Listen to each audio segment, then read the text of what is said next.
நமசிவாய வாழ்க. திரு அண்ணாமலையாரை போற்றி. ஓம் குரு வாழ்க. வணக்கம். ஆன்மீக அன்பர்கள் அனைவருக்கும் இந்த சிவடியின் சிவகுருஜி சிவராஜனின் அன்பு கலந்த வணக்கங்கள். நாம் தொடர்ச்சியாக மாத பலன்கள் பார்த்துட்டு வரோம். ஒவ்வொரு மாதமும் ஒவ்வொரு ராசிக்கும் எப்படி இருக்குது, நம்ம எந்த தொழில் செய்யலாம், எந்த மாற்றங்கள் கொண்டு வரப்போகுது, நம்ம எந்த தொழில் செஞ்சால் முன்னேறலாம், எப்படி இருக்கும், இந்த மாதிரி பல கேள்விகளுக்காக நம்ம மாத பலன் பார்த்துட்டு வரோம். அந்த வகையில் நம்ம பார்க்கக்கூடிய மாதம் வைகாசி மாதம். ஒரு அருமையான மாதங்க இந்த மாதம். சுப நிகழ்ச்சி நடைபெறக்கூடிய மாதம் வைகாசி மாதம். அதாவது சுட்டெரிக்கும் வெயில் தணிந்து போகக்கூடிய மாதம். அதாவது வைகாசி 15 அப்புறம் பார்த்திங்கன்னா இந்த அக்னி நட்சத்திரம் முடியுது. அதுக்கப்புறம் நம்முடைய சுப நிகழ்ச்சிகள் நடத்தக்கூடிய மாதமாக இந்த மாதம் அமையப்போகுது. சரிங்களா? அப்படிப்பட்ட இந்த மாதத்தில் நம்ம இன்றைக்கி பார்க்கக்கூடிய ராசி பார்த்திங்கன்னா தனுசு ராசி. தனுசு ராசி அன்பர்களுக்கு இந்த மாதம் பார்த்திங்கன்னா வாழ்க்கையில் ஏற்றம் வராதான்னு காத்துக்கிட்டு இருக்கீங்க நீங்கள் கண்டிப்பாக. சரிங்களா? அப்போ இந்த ஏற்றத்தை கொடுக்கக்கூடிய மாதம். ஏன்னா ராசி விதியாக குரு இருந்தும் நமக்கு ஏன் இந்த பிரச்சனை, ஏன்னா இடையில குரு அஸ்தமனாகிறார், வக்ராகிறார். சரிங்களா? அதனால் சில விஷயங்கள் உங்களுக்கு தடை தாமத்தை கொடுத்துருக்கும். இப்போ ஆச்சும் நமக்கு நிம்மதி தராதா, இந்த குரு பயிற்சி ஆச்சும் நல்லா இருக்குமான்னு நினச்சிட்டு இருக்கீங்க. அந்த கூடிய நல்ல காலமாக இந்த வைகாசி மாதம் வரப்போகுது. அது பற்றி விரிவாக பார்ப்போம். அதுக்கு முன்னாடி நம்ம அந்த மாதத்தில் சுப முகூர்த்த நிகழ்வு பார்ப்போம். ஏன்னா நிறைய பேர் திருமணம் சார்ந்த விஷயங்கள்லாம் பண்ணுவீங்க. வீட்டில் சுப நிகழ்ச்சி நடத்துவீங்க. காது குத்துறது, புதுமணி பூவிழா, இந்த மாதிரி கணபதி ஹோமம், பழக்காட்சி தொழில் இதெல்லாம் நடத்துவீங்க. அதுக்கெல்லாம் உங்களுக்கு யூஸ்ஃபுல்லாக இருக்கும். இந்த மாதம் பார்த்திங்கன்னா வைகாசி 6, அதாவது மே 19 ஞாயிற்றுக்கிழமை வளர்பிறை சுப முகூர்த்தம். அதே போல் ஜூன் 9 வைகாசி 28 திங்கட்கிழமை வளர்பிறை சுப முகூர்த்தம். ஜூன் 12 வைகாசி 30 புதன்கிழமை வளர்பிறை சுப முகூர்த்தம். இதில் 2 தேய்பிறை முகூர்த்தங்கள் வருது. அதாவது மே 26 வைகாசி 13 ஞாயிற்றுக்கிழமை, ஜூன் 2 வைகாசி 20 ஞாயிற்றுக்கிழமை. இது 2 தேய்பிறை முகூர்த்தம். அதனால் முடிந்த அளவு வளர்பிறை முகூர்த்தத்தில் சுப நிகழ்ச்சிகள் நடத்துங்க. அது மிகச் சிறந்தது. சித்தர்கள் சொல்லிய வாக்கு. தேய்பிறை முகூர்த்தம் பண்ணலாம். கிடைக்காத பட்சத்துக்கு நாட்கள் இல்லை சாமி, அதெல்லாம் பண்ணிக்கோங்க. இதெல்லாம் என்னை பொறுத்த வரைக்குமே வளர்பிறை சுப முகூர்த்தத்தை பண்ணுறது மிகவும் உகந்தது. சரிங்களா? இப்போ நம்ம ராசி பார்த்துருவோம். இப்போ பார்த்திங்கன்னா இந்த வைகாசி மாதம் தனுசு ராசி. பொதுவாக தனுசு ராசி அன்பர்கள் எப்படி இருப்பாங்க அப்படின்னு பார்த்தீங்கன்னா குறிக்கோள் மைண்ட் இருக்கும். கல்வி நிலையங்கள் நடத்துவராக இருப்பாங்க. கல்வி நிலை படிப்புவராக இருப்பாங்க. குழந்தைகள் மீது அதீத பாசம் உண்டாகும். இவங்களை கேளுங்களேன். தனுசு ராசியாக இருந்து யாராக இருந்தாலும் சரிங்க, நீங்கள் இப்போ மீட் பண்ணுறீங்க, நண்பரை மீட் பண்ணுறீங்கன்னா எப்படி இருக்கீங்க, நல்லா இருக்கீங்களா, குழந்தைகள்லாம் நல்லா இருக்காங்களா, அப்படி தான் கேட்பாங்க. தனுசு ராசி அன்பர்கள் யாராக இருந்தாலுமே வீட்டில் குழந்தை குட்டிலாம் நல்லா இருக்கா, அப்படி தான் கேட்பாங்க. ஸோ அத்தைய மைண்ட் செட் கூடியவங்க, ரூல்ஸை ஃபாலோ பண்ணக்கூடியவங்க, சட்டத்திட்டத்தால் மதிக்கக்கூடியவங்க. சரிங்களா? எப்பவுமே இதில் ஒரு திறமை வாய்ந்தவங்க. எப்படின்னா நம்மளுடைய வில்லம்பு எப்படி நம்ம ஒரு இலக்கை நோக்கி வைக்கிறோமோ, அது எப்படி இலக்கை அடையுதோ அதுபோல் ஒரு இலக்கை நினச்சிட்டாங்க அப்படின்னா அதை அடையிறதுக்கு பல முயற்சி செய்வாங்க. அதை வெற்றியும் காண்பாங்க. அதான் குறிக்கோள் வேணும்னு சொன்னேன். இந்த தனுசு ராசி என்பவர்கள் அது நட்சத்திர பலன்கள் நம்ம தனித்தனியாக இருக்குது. அதுலேயும் 3 நட்சத்திரம்லாம் சொல்லவே வேண்டாம். அதெல்லாம் சிறப்பான நட்சத்திரம். இதெல்லாம் தோஷங்கிறாங்க, தோஷமே கிடையாது. சரி, அது அப்புறம் நம்ம நட்சத்திர பலன் அப்புறம் போடுவோம்.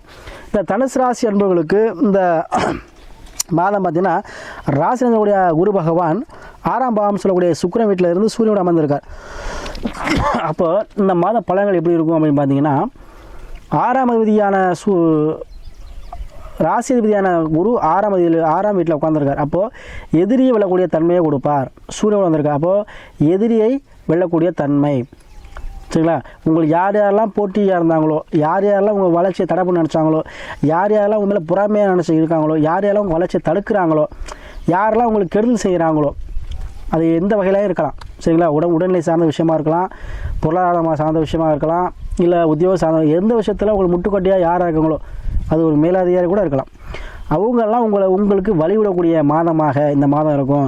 எந்த விஷயத்துலையும் தடை தாமதமாக இருந்துச்சோ, எந்த விஷயத்தில் உங்களுக்கு முடக்கமாக இருந்துச்சோ, எந்த விஷயத்தை நீங்கள் பண்ணக்கூடாதுன்னு உங்கள் மேலே ஒரு காழ்ப்புணர்ச்சி இருக்காங்களோ அவங்க உங்களை விட்டு தனியாக சென்று விடுவார்கள். உங்கள் பாதியிலிருந்து விலகி விடுவார்கள்.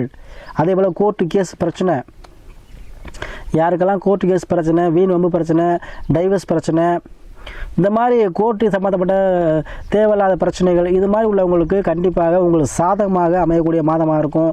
அதே போல் உத்தியோகம் இல்லாதவங்களுக்கு உத்தியோகம் சார்ந்த, ஏன்னா 2, 6, 10 திரிகோணஸ்தமாக செயல்படும். அப்போ உத்தியோகம் இல்லாதவங்களுக்கு, தொழில் இல்லாதவங்களுக்கு தொழில் தொடங்கக்கூடிய வாய்ப்பை பெற்றுத்தரும். உத்தியோகங்களுக்கு உத்தியோகம் சார்ந்த விஷயங்கள் போகும். அதாவது அரசு வேலையாக இருக்கலாம், இல்லை ப்ரைவேட் கம்பெனியாக, ஏதோ ஒரு வகையில் வேலை வாய்ப்பு கண்டிப்பாக உங்களுக்கு கண்டுங்க. அதே போல் தொழிலில் எக்ஸஸ் பண்ண நினைக்கிறவங்க கண்டிப்பாக பண்ணலாம். வருமானத்துக்கு குறைவு இருக்காது. இந்த மாதம் கையில் காசு பணத்துக்கு குறைவு இருக்காது. நல்லது, பொருளாதாரத்துக்கு ஏற்றமான ஒரு மாதமாக இருக்கும். சேமிக்கக்கூடிய ஆற்றலை இந்த மாதம் உங்களுக்கு பெற்றுத்தரும். நீங்கள் நினைத்த காரியங்கள் அனைத்தும் ஏன்னா வருமானம் சார்ந்த விஷயத்தில் உங்களுக்கு குறைவு இருக்காதுங்க இந்த மாதம். பயப்பட வேண்டாம். நோய், எதிரி, கடன், சரிங்களா? அப்போ எதிரி தொல்லையும் இருக்காது, கடன் தொல்லையும் இருக்காது. உடலை சார்ந்த விஷயத்தில் இந்த பிரச்சனையும் தீருங்க. இதுதாங்க. ஏன் அப்படின்னா உங்களுக்கு 2, 6, 10 செயல்படக்கூடிய காலகட்டத்தினால உங்களுக்கு என்ன ஆகணும், அனைத்துமே வருமானம் சார்ந்த விஷயத்தில் அனைத்துமே சுகமாக நடக்க போகுது. சரியா? அதே போல் உங்கள் ராசிக்கு 3ல் சனி. அப்போ முயற்சியானது சனி இருக்கார். அப்போ எந்த ஒரு முயற்சியுமே என்ன திண்ணமாக செயல்படுவீங்க, வைராக்கியத்தோடு செயல்படுவீங்க. எடுத்த முயற்சியை எப்போவுமே விட மாட்டீங்க. சரியா? ஏன்னா 3ஆம் வருது, சனிக்கு பகவானுக்கு பிரீத்த பாகுவம். அப்போ கண்டிப்பாக 3ல் இருக்கும்பொழுது உங்களுக்கு முயற்சி அனைத்துமே என்ன வைராக்கிய குணத்தோடு செயல்படுவீங்க. எடுத்த முயற்சிகள் அனைத்துமே ஜெயமாகக்கூடிய மாதமாக இந்த மாதம் இருக்க போது. 4ல் செவ்வாய் ராகு. கண்டிப்பாக இடம் சம்பந்தப்பட்ட விஷயத்தில் இருந்து வந்த தேக்கங்கள் நீங்கி இடம் சம்பந்தம் உங்களுக்கு சாதகமாக இருக்கும்.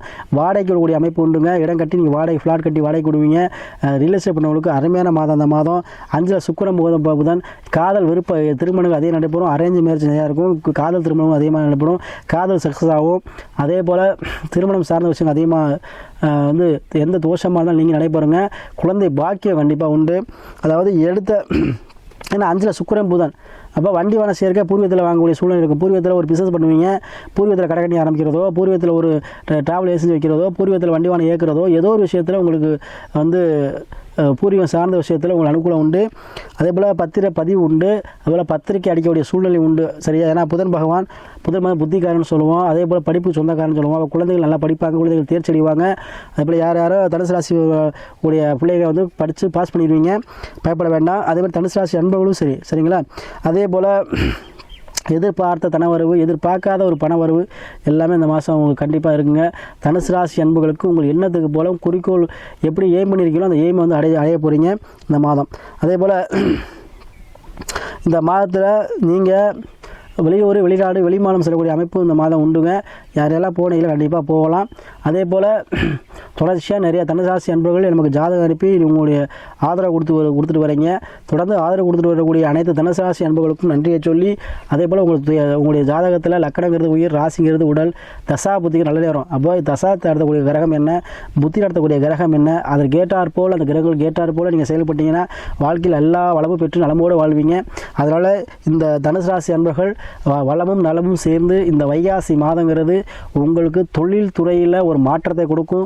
உத்தியோகத்தில் நல்ல ஒரு ஏற்றத்தை கொடுக்கும். எதிர்பார்த்த அளவுக்கு பணவரவு கடன் இல்லாத ஒரு வாழ்க்கை, கடன் இல்லாத ஒரு சூழ்நிலை பெற்றுத்தரும். பிறருக்கு உதவக்கூடிய அளவுக்கு உங்களுக்கு வருமானத்தை கொடுக்கக்கூடிய மாதமாக இருக்கும். இடம் சார்ந்த விஷயத்தில் ரியல் எஸ்டேட் பண்ணக்கூடியவங்களுக்கு அதீதமான ஒரு வளர்ச்சியை கொடுக்கக்கூடிய மாதமாக இந்த மாதம் அமையப்போது. அரசு சார்ந்த விஷயத்தில் இருந்து வந்த பிரச்சனைகள், அரசு மூலமாக இருந்து வந்த தொல்லைகள் எல்லாம் நீங்கி உங்களுக்கு ஃபேவரட்டாக உங்களுக்கு சாதகமான சூழ்நிலையை கொடுக்குங்க.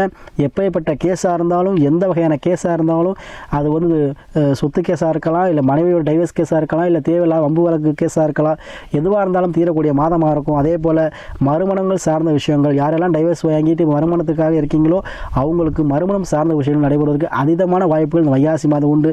ஆகவே தனுசு ராசி அன்பர்களே